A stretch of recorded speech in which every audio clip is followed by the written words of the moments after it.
Greetings, viewers. This is CP666 signing on for what is hopefully going to be a brief video that I'm recording in November and that you're probably not even going to see. I'm scheduling videos into March now, so yeah, you probably won't see it until March.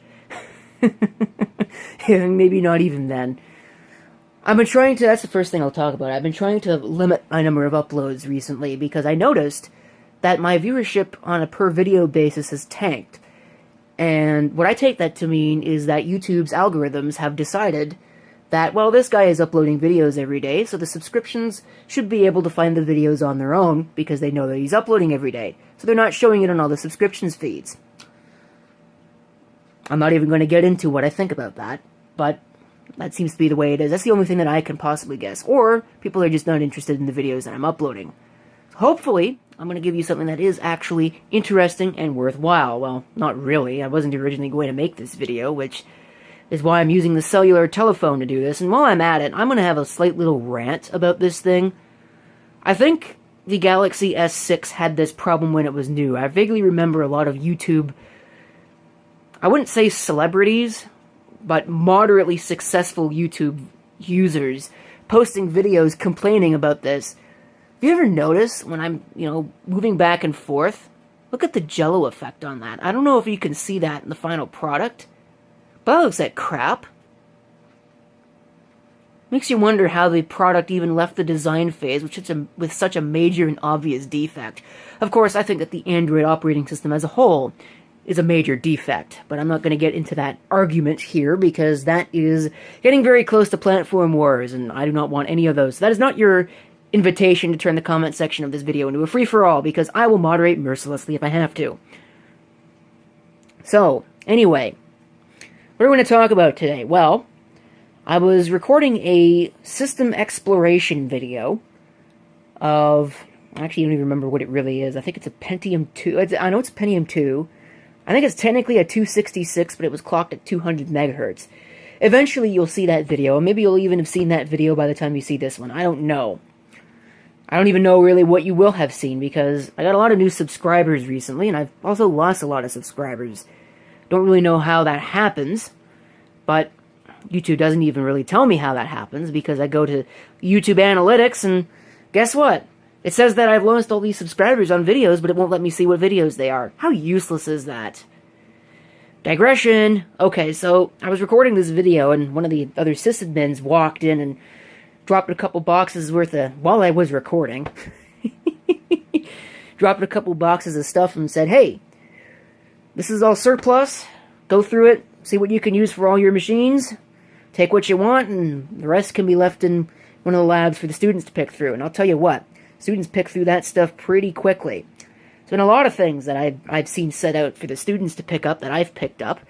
There's also a lot of things that I've seen set out for all that the students have destroyed for reasons unknowns to me, probably for the copper rescue. There was a rather nice Dell XPS system that I think took a Core 2 Duo, but I don't know, because by the time I got to it, some ruthless individual destroyed the thing, ripped it to pieces.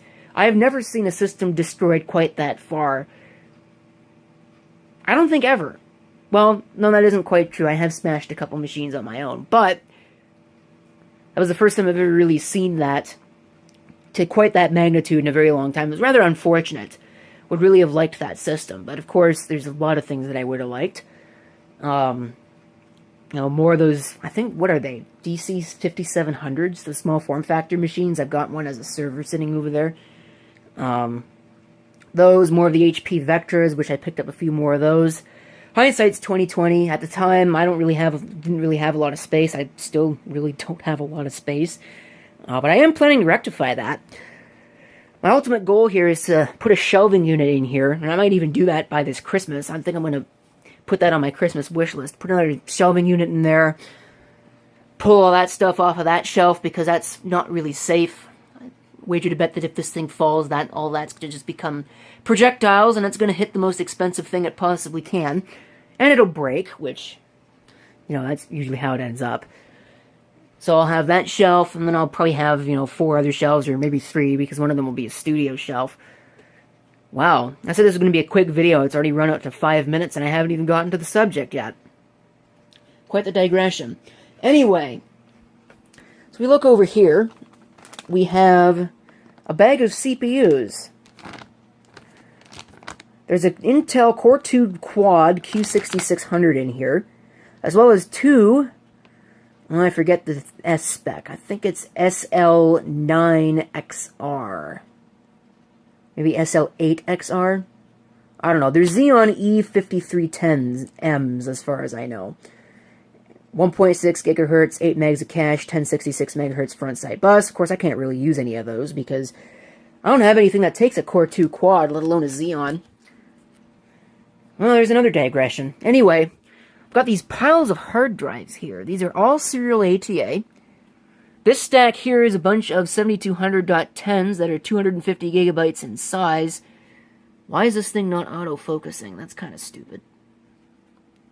Anyway, then I got some here. This one is actually labeled as being potentially bad, but I figure, you know, if I can get it to reallocate at least most of its bad sectors, I don't really care. It might be useful as a backup drive for something. And this one says slow. I have no idea what that actually means. Could really mean any number of things.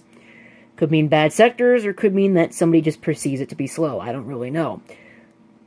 Of course, if it's got bad sectors, that probably almost guarantees that it's going to be no good, because usually the smart threshold exceed condition only comes on when the drive is too far gone in the first place. But all of these 250s, actually I think that's a 120, and there might be a 250 underneath that, yes. It's 7200.8, and these are all 7200.10s, so they're a little bit newer.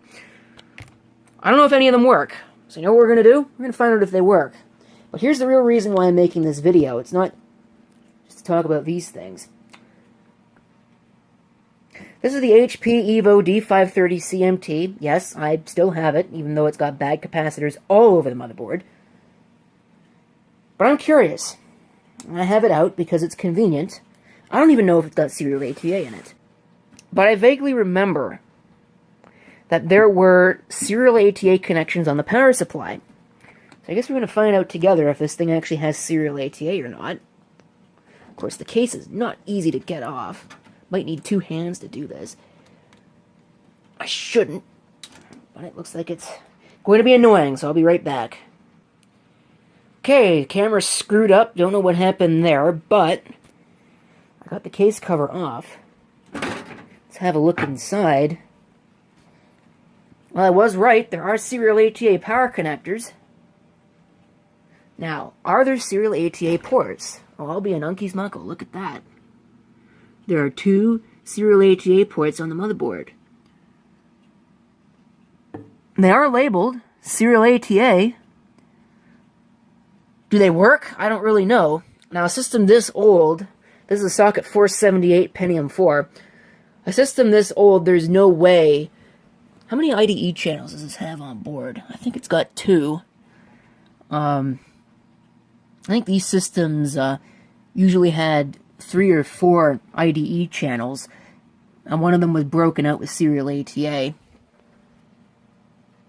course, some systems had 3 and elected to have 4 serial ATA ports, which meant that you lost one of your IDE channels. The oh, I have an Asus board. I forget the model. I wanted to say K8VSE, but that was not the machine in question. PSGD1-VM. That was the system that I turned into a server recently. Again, I don't know if you should have seen that video. It should already have been uploaded, but I don't know if you've seen it or not. You might be new to this channel. You can go back and look at that, but that system only has 1 IDE channel because, of course, on a system this old, the serial ATA ports are ganged to IDE channels. So, effectively, what you've got is, assuming this is 0 and 1, or 1 and 2, whatever. Usually things count up from 0, but you have master and slave, even though it really doesn't quite work that way. Serial ATA devices are on their own on the cable, but it's internally ganged to an IDE channel, so you get your master and slave that way. So it gets rid of 1 IDE channel if you have 2 ports. Of course, if you only have 1 port, that's kind of a waste, but some systems do it that way as well, I believe. And some systems elect to have an external serial ATA controller anyway, and that does away with all this need for doing all that business. But Usually systems don't have more than 2 parallel ATA channels on them anyway. So I'm going to do, because I am correct, there are 2 serial ATA power connectors. I'm going to unplug that hard drive, which is just some random test drive, because this system, as you can very clearly see, has seen some better days with those bad capacitors. Every capacitor on this motherboard is dead, or, well, bad, spewing electrolyte or otherwise. At least that's as far as I can tell. I don't know who makes them. I'm going to take a guess that they're all United Chemicons of various types. It could be Nishikons. It could even be Rubicons. I know that Rubicon MCZs had a defective production run, at least one of them. But, whatever the case may be, all of these are bad. So this system has got some serious stability issues, because it looks like the worst capacitors are in the RAM path, and the system has got issues communicating with memory. Every once in a while the operating system will crash. I haven't been able to get Linux to actually successfully install on this thing, so there's one thing. But I am going to see if my program will at least run. I'm going to test some of these hard drives. So I'll be right back. I'll have this thing all hooked up and ready for you to see. Oh wow, I'm sure this is going to get some diehard PC enthusiast up in arms. So I got these 2 drives hooked up. These are the 2 that have notes on them that say that they've got problems. I won't say that this won't short out on the case. This one obviously won't. There's no real issue there, but this one, I don't know. If I say that it won't, then it will, because my life is a comedy for some unknown third party. I wish I knew who it was so I could eliminate them from existence and my life would quit being a comedy. So I got them plugged in, just random serial ATA cables, plugged them into random ports. I don't think it'll matter. I got tired of that monitor, leaning up against the case, so I just set it face down. Should be fine. I'm reasonably sure that this thing is going to power on immediately when I plug it in. So I don't remember if I configured it not to. So I'm going to plug it in. And it looks like it didn't. Okay, well, assuming it still works. Here, the CPU fan definitely needs to be replaced. Alright. Okay, what just happened? Alright, there we go. Following configuration has automatically been updated. You have the CD-ROM, have the 1TB hard drive, and the 500GB hard drive. I bet nobody ever thought you'd see a drive that big, especially the 1TB, in something like this. It's a socket 478 machine, if you're really curious. Which again makes me curious why it even has serial ATA. Oh, look at this. I have a DevUN disk. Found that in the CD-ROM drive. Well, I'm going to get my Ultimate Boot CD, which will have my HDAT2 program. I'll see what it says about these drives. Let's go ahead and save the changes. Maybe I will actually put this face up so that way it's not... Maybe my cable here is doing something irritating. Let's see what it's going to start off of. Okay, here we go. Hard disk drive. They are working, so obviously there's one thing. I just hit enter. Because my enter key isn't working so well on this keyboard. This Microsoft keyboard I don't use very often. I guess that's why I don't use it. Alright, no drivers. Ooh, wow. There, I think, is some of that memory issue. Wow. See if I could straighten up that mess. Okay, well I got a different reaction out of it this time.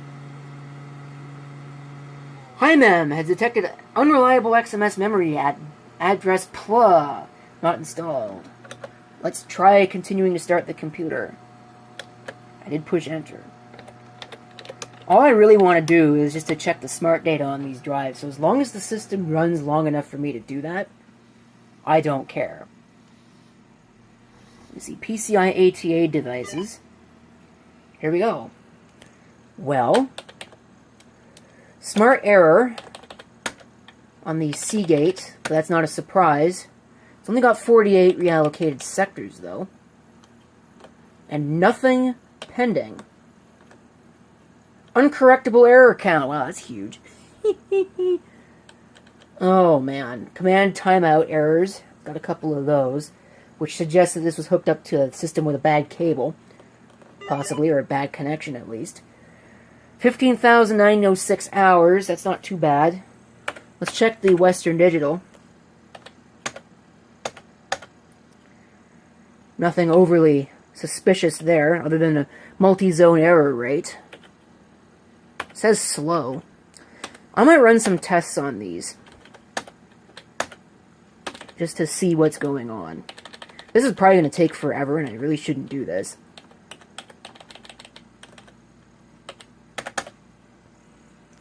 So this is the Seagate. That is not fast. Like I said, that's because it's IDE, so it's only 133 bits a second or something. ATA 133. I have my doubts that this is going to live long enough to test this whole drive. I don't really have time. But it suggests to me that it doesn't have a large number of bad sectors. That doesn't really mean a whole lot. There could be bad sectors hiding out where it hasn't been found yet. But it doesn't have a lot of them, so that one's probably okay. So I'm not going to run a test on that. Maybe I'll do that overnight. Do it later. Let's go back to the Western Digital here. Oh, I want device test. Detect and fix. Go back to setup. Should be okay. Doesn't seem to be any slower than the other drive on this, so we'll see what the deal is. Maybe. That's going to take forever on this as well. So, again, I'm probably going to run that overnight, but I'm going to have to find somewhere else to put them, because I'm certainly not going to do it with this on my bed, because I kind of need to sleep tonight. So I'll get these out of here, and I'll get 2 other drives hooked up, and we'll see how good they are. At least vaguely. Okay, my next victims, I mean contestants. This is 7200.8. And this over here, if I read it right, is a 120. See if I'm correct.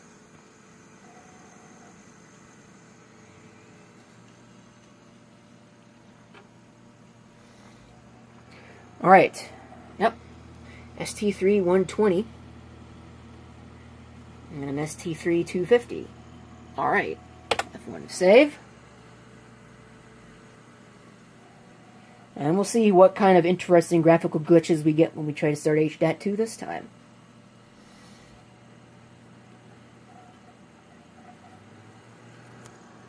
I need to get rid of this system. I've been threatening to sell it for a while, but of course there's also the slight problem that all the things that I am currently selling are not really selling, so I'll detect it at a different address this time. Come on. My enter key must not be working. Or the system is just locked up. No, it hasn't.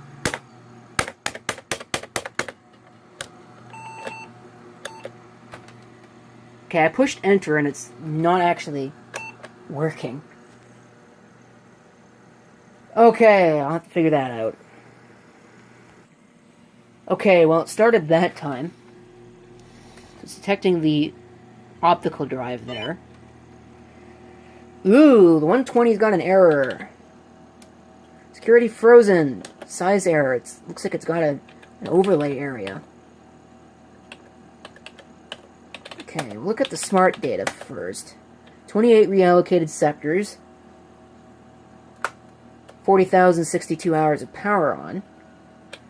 No pending sectors, so that's a good sign.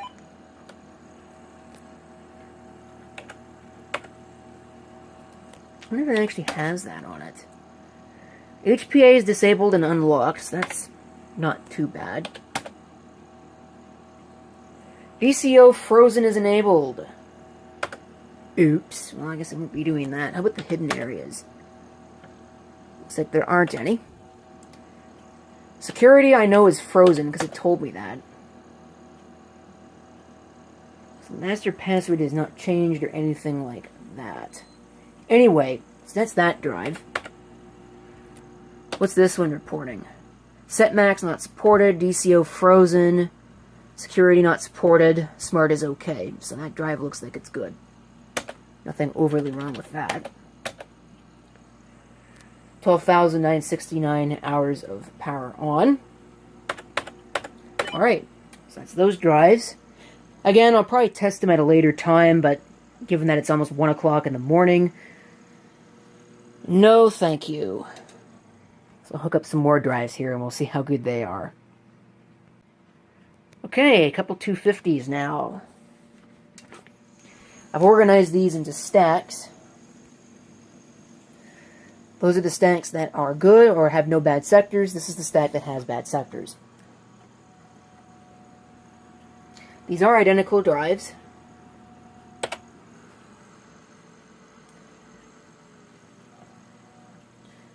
So, once again, it'll be very interesting to see if the system will boot HDAT2 without issue.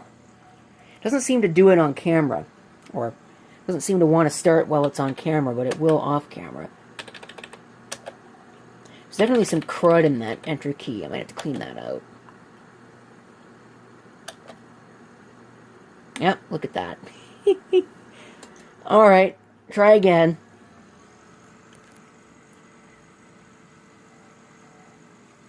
You know that the memory or the memory path is bad when, even in DOS, trying to load HiMem, it screws up.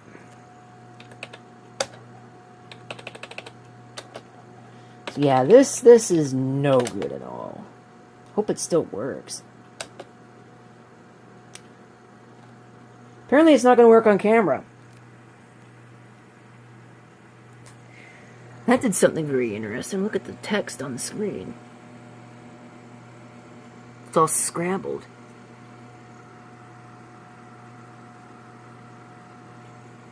Almost make you wonder how that happens. Actually, I'm kind of curious now. What happens if I wiggle the RAM back and forth? I don't think it'll change. No, it doesn't look like it changes. So the RAM is not the issue. It's the path to the RAM. Maybe I've run out of luck with this thing. I don't know.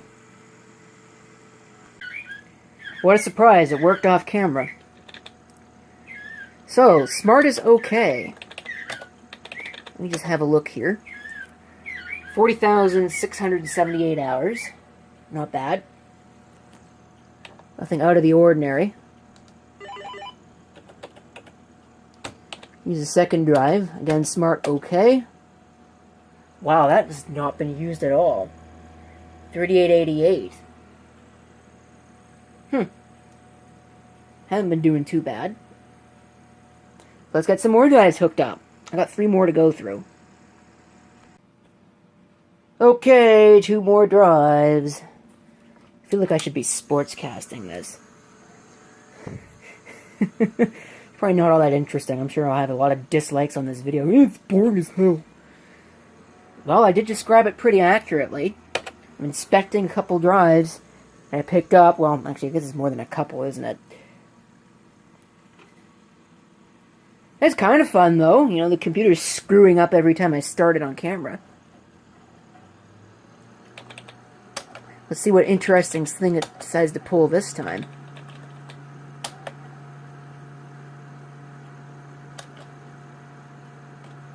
It just worked. Okay, well, there's one thing, I guess.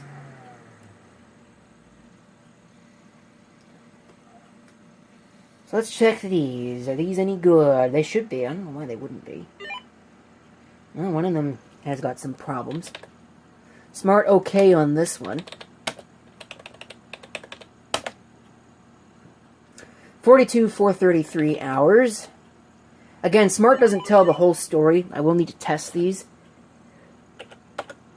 But like I said, right now, what did that actually say? Now we got a Smart error on this one.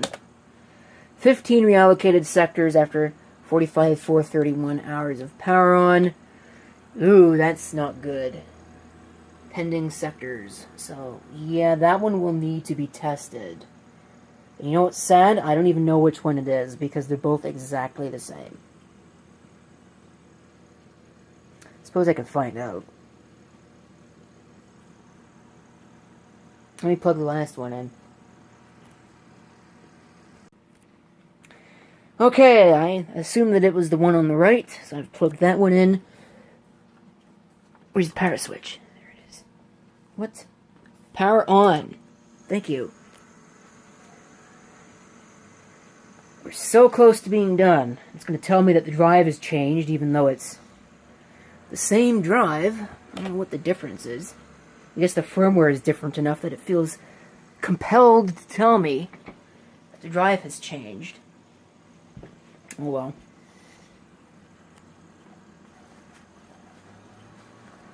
Okay, hard drive, diagnosis, HDAT2.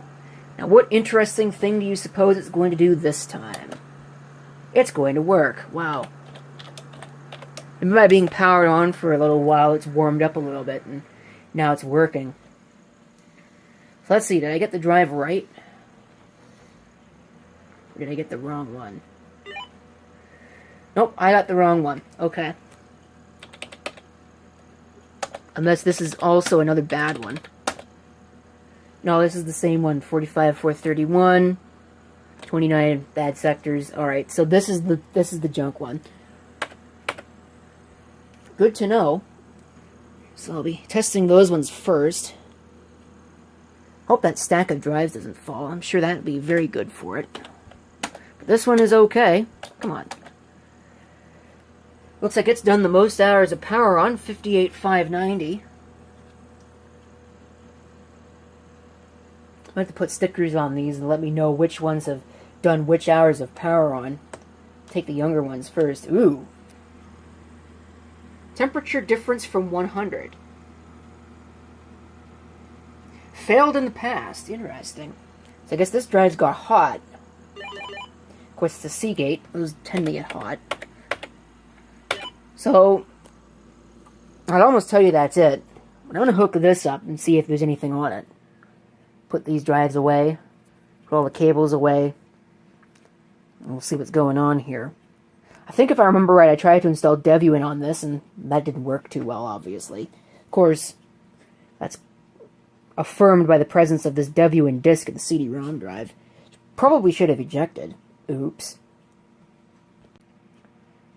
Okay, last thing I'm going to do, I'm going to check what's on that drive. Hope it's plugged in.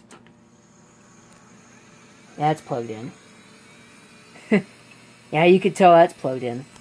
Eject my optical drive. So really don't need the contents of that at this point.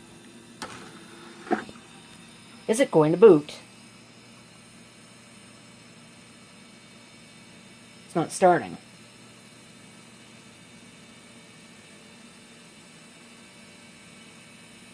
Shouldn't take that long.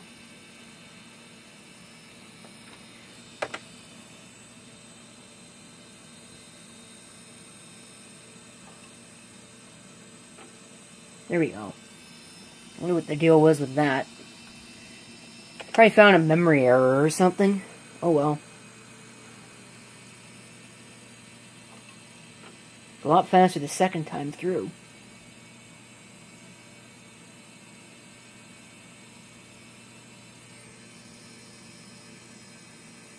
Yeah, I don't think whatever's on that's bootable. So, oh well. That's it. Thank you for watching. If you have any comments, feel free to leave them down below. And this is CP666 signing off, and I hope to see you next time. Till then.